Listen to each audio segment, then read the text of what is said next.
I've never heard such a defeated tone from her. She pretty much lost everything. Hello everyone, welcome back to my channel Ara Zone Stories. Today we have a story where this unfaithful woman's life got miserable. Let's see how her husband left her and how she got the karmic justice. I just needed to get this off my chest and some advice from you guys. I already hate 2020 due to the fact that all it took for my girl of 8 years to cheat on me was a random Happy New Year greeting from an old acquaintance that she barely knew. She even made it seem like I was controlling, and she wanted to break up with me. But I just found out that there was a third party all along that she formed a relationship with over the course of 2 weeks, starting January. She's already had bedroom activity with the guy several times over from the start of the year up to this point. But even so, she kept going on and off with me during the process, which made the past few weeks worse for me. To make matters worse, the guy she chose to cheat with is a jobless hippie wannabe whose only redeeming quality is being a musician. My GF basically threw away our 8 years of valuable relationship time, our plans for our own house, already bought land, and a better chance at a stable life and family. To be honest, I feel more insulted than sad at her decision. When I asked her reason, she just said the guy talked to her and was interested in what she's saying. Plus, I also found out that the guy also just broke up with his own GF recently. Basically, him and my ex are a rebound affair. For the record, I've always been there for her, and at times even felt like an emotional tampon. She also never once in our 8 years together talked to me about my problems either. I never felt she cared about what was going on with me. I already accepted that she's an unfair partner. It's just that I've been really frustrated and sleepless lately because of what she did, and who she chose to cheat with. Just a couple of days ago, we've formally broken up. I need some words of wisdom or encouragement from you guys, and what to do if my ex suddenly regrets her decisions and tries to make up with me. Goodness knows she's already doing that. She even wants to stay friends with me while she's with another. Should I stay friends? Among many other things that need advice.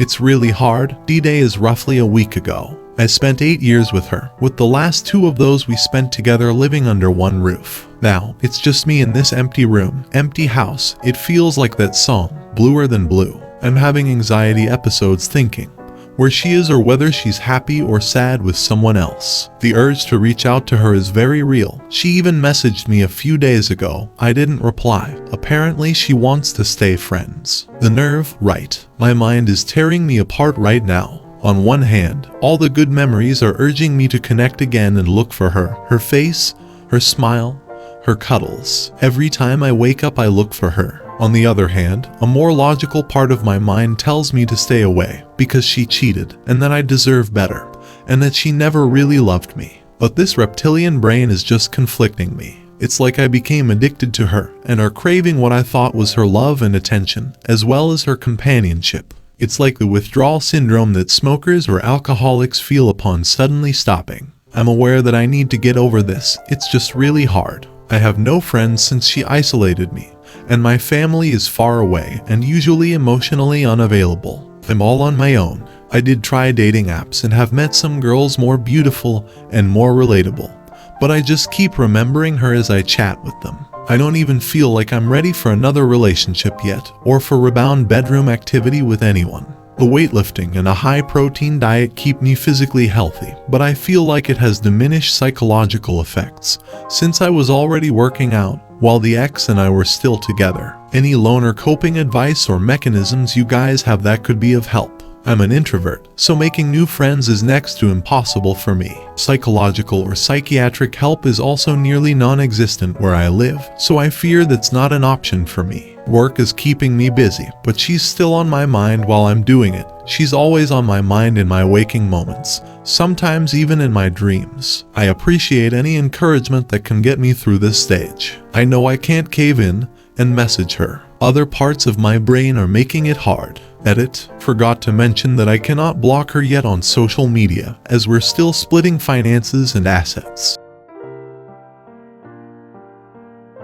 3 weeks after D-Day, and after 1 week after my initiating no contact after lashing out against the cheating fiancé, and who she cheated with, I'm having trouble with my dreams and subconscious thoughts. Sleep has been fine, but every now and then I'll dream of her either reaching out to reconcile or getting intimate with me. It's so vivid that it sometimes resets my progress. I usually wake up wanting to sleep some more to drown out the emotions, or wanting to break no contact to stalk, or eventually accept her audacious olive branch of friendship, even though I know she plans to keep me as a fallback and emotional tampon. These dreams just won't cooperate with my healing process and keep resetting my progress. Everything else also keeps reminding me of her, from groceries we always used to do it together, trips to the mall, most music, and even feelings like being stressed over work. I tried dating and rebounding, something I know I should avoid. But every girl I meet with or talk to just reminds me of her, and how each and every one of them lack qualities that I cherished in my ex. So, dating basically just made me miss her more, and the sweet girl she was when she wasn't cheating on me. Any advice or support on how to suppress these nostalgic urges would be welcome. D-Day is roughly 1 month ago. I initiated no contact around the start of February, so basically I'm 2 weeks in and slowly recovering. Anger is not as intense anymore. I feel like I'm in the sadness and grieving stage now. She was against this as she wanted to be friends, but I still blocked her on everything except Gmail, because we amicably agreed, contract and everything, to split the land finances for the land we bought back when I thought we were romantically stable. I did ask her to email me whenever it's about the land finances and to include full details so that there would be no need to resort to a messaging app. But then, out of the blue, my cheating ex-fiancé emailed me a cryptic Hangouts pretty much implying me to unblock her on the app so we can talk. This was on February 15th, which to me still counts as Valentine's. I replied on email what it was about, since I can't just brush it off as it might be about the land we bought. No reply, so I bit the bullet and unblocked her on Hangouts and asked what it was about. No reply as well. It has been 3 full days since then, so my assumption was it wasn't really about the land, but either she just wanted a Valentine's Plan B date, or she wanted to purposely give me anxiety and reset my recovery process. I even explicitly told her prior that my going no contact was for my recovery and for me to move on. Now the problem, of course, is that her gesture reset me, and I now feel more anxious than ever, and the anger is also back. I just blocked her again in Hangouts and gave her an angry but composed email. It's insane how one small gesture can devastate me so much, and how she is abusing the land finances situation to possibly reel me back in as a plan B, or just to mess with me. If my guess is right, what she's doing is just plain cruel and evil. Anyone here with exes doing the same to them? How do you keep on track and hop back on the recovery train quickly? I fear this is not the end of it, and I am bound to get more emails from her until after we have completely sold off the land and split the money. This process could take months. She's also the one handling the sale, so there's no other person I could contact regarding it. Life is unfair. She is unfair. Isolated me from what few friends I have left, and now I'm all alone. Even the mutual circle chose her, or she called dibs. My family is unavailable to me. Therapy is no option. All alone. Meanwhile, she gets to have an extensive support system. Family and friends who accepted and condoned what she did even after she cheated on me and dumped me for another guy she barely knew. So I'm here stuck in the puddle of my own sadness, while she gets to distract herself and heal instantly, travel, party, have bedroom activity, date, and her endless line of companions and support who tolerated what she did. She knew full well that I was introverted, even knew that at some point I occasionally became depressed. She didn't care back then and never comforted me. I tried no contact, but a few days ago, she suddenly reached out after 3 weeks with an olive branch of friendship and concern for my mental well-being. She didn't care about that when we were together. Why care now? I rejected her friendship and blocked her. Felt worse since I let her reset my progress with false hopes and breadcrumbs. Felt even worse knowing that she's having the best time of her life with her support system, and after I basically made her financially secure by helping her get into my line of work. I feel so used, and now that she didn't need me, she threw me away like a dish rag. 8 years down the drain, all because she got nothing out of me anymore. Cheaters win plenty, don't they? Robbed me of my soul, my future, my love, and nearly everything I had. Now they get to enjoy their spoils. I didn't deserve this. All I wanted was someone to grow old with in a normal family. Now I feel more alone than ever for wanting that and working towards it. Thoughts of ending it suddenly seem more comforting. Even helped put myself to sleep at one point. Life is unfair. Karma doesn't seem to exist. Help me get through this. This is the only support I have now.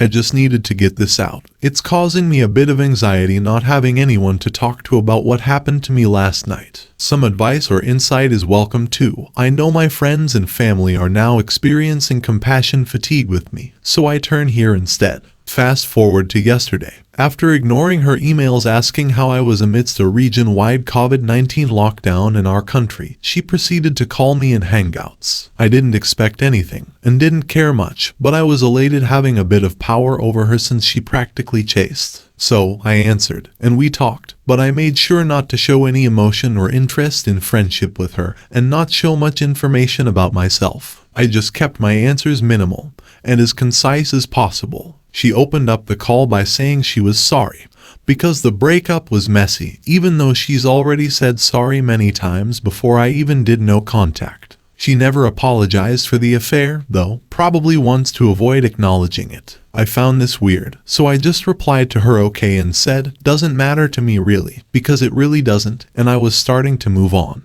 I already knew she had something else in mind when she asked whether I was seeing someone else, or if I was dating a mutual acquaintance we knew. I didn't answer, and even had to mute my mic just to laugh. Thankfully, she didn't pry much after I refused to answer, but still seemed excited, and even asked my goals and what I've been up to. So I just told her I could now play the guitar and made lots of new friends, and planned to undergo a LASIK surgery so I could finally wear aviator shades. I said all this in a nonchalant manner. She got excited after learning I could now play the guitar, as the guy she replaced me with was a struggling musician. I just implied that her new guy's one-trick pony skills are nothing special. Petty move, I know, but it gave me satisfaction. I then asked her whether her boyfriend knew she was talking to me, to which she responded, what boyfriend? She was basically denying him, even though she just posted an Instagram story of their date back in early March. So, I changed my question to whether the guy knew she was talking to me. She just said, yes, but I doubt it. I kinda feel sorry for the guy now. After that, she asked whether I told my friends, or any of our mutual friends if I told them about what she did to me, including her affairs. I did tell my friends. This led me to believe that she hasn't changed much since we broke up, still has narcissistic traits, and cares about her image too much. I just answered, if you two are happy together, does it matter? End of the topic. She then asked me to unblock her on every social media. I refused and tried to cut the call short by saying, no can do, is that all? She answered and told me that's it. She just wanted to say sorry, though her other queries implied otherwise. She then said, okay, I'm going to hang up now, but didn't after a few seconds. I was thinking maybe she expected me to plead and remain talking,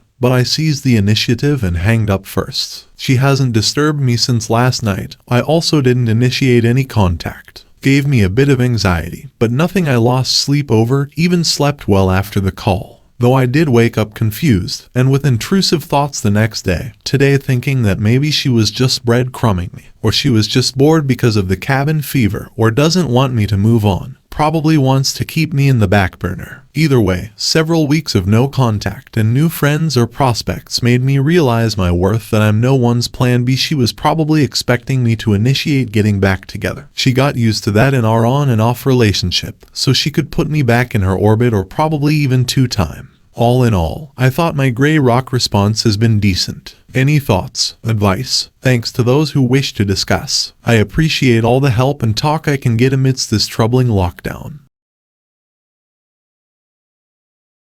Hello everyone. Let me just say beforehand that I owe this community big time. You guys were the only ones there for me back in January 2020 during my breakup. That was the worst month of my life after my cheating ex left me for someone else. I love this community. Anyway, I left this sub when I started moving on and healing back in May. Now, I'm back for some advice and perspective. For context, my cheating ex still owes me $4,000, big deal in my country, so I asked her just this September for a follow-up on paying that debt, since we had a signed contract that she should pay before 2020 ends. She asked if we could talk via Hangouts, so I agreed. We talked last night. Turns out, she wanted to ask for a payment date extension until next year. More than that, she gave me an update on her life situation. She lost her 2 high-paying freelance jobs due to COVID and is now working a barely above minimum wage 9 a.m. to 5 p.m. office job amidst a raging outbreak in my country. She also lost her condominium unit. It got repossessed since she couldn't pay mortgage, and she is now forced to live with her aunt. She lost everything she down paid on that apartment, thousands of dollars worth. On top of that, the guy she left me for was a broke musician. I think they broke up last month after some friends stalked her page and gave me that unverified speculation. Instead of feeling elated and fortunate, I ended up pitying her. It was the first time I heard her say please after she cheated on me and left. I ended up asking her whether she was depressed, to which she answered that she was, and that she was nearly at that certain point in depression. No goals, no more dreams, just living month to month hopping dead-end call center jobs. I was shocked. This wasn't the smart, proud girl I once loved, not anymore. I didn't want to pry deeper. My whole reaction was that of a parent scolding their irresponsible child. Asked her what happened to her and why she let it happen. I even felt a bit insulted at her job choice, since I pretty much indoctrinated her into high-paying freelance jobs, and never settling for less than she deserves in a job market back in our heyday. I've never heard such a defeated tone from her. She pretty much lost everything. All that's left are her jobless relatives trying to leech off her measly income.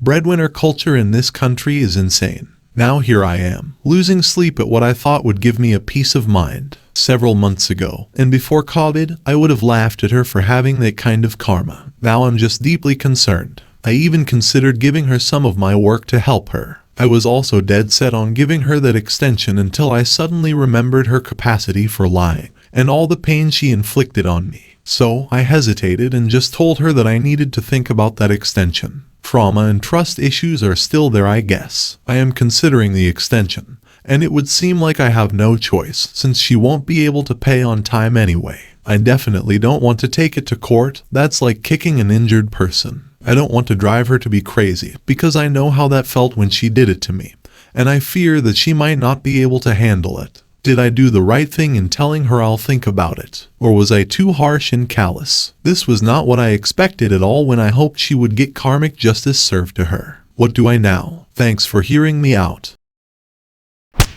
She's playing him. She knows he is an empathetic person who feels compassion for those less fortunate, so she's trying to take advantage of his good nature. She has none of the character attributes him display. Otherwise she would never have cheated on him, so she is going for the pity party ploy. Are you really in your senses? You cannot pity for a cheater. If $4,000 is big number, it is important for you and your quality of life. She made her choices. She full willingly ruined your life. She lied and deceived you. It is all business now. She used your money for herself while kicking and stabbing on your back. There is no excuse. How she gets that money, it's her problem. If she made bad choices, it was her decision. She is adult and insisted upon her rights in courts. You need to let her know that it is unfortunate for her that what she is going through, but do not say you're sorry. But you have plans for this money, and you need it back. If she cannot, then unfortunately you have to knock the court's doors. Please remember, any weakness you show will be exploited. At minimum, she will never return your money, and in worst case, she will try to get back together now that she has no options left. Please do not allow any of this happen to you. I call it Songs of Siren. Close your ears and keep your ship moving.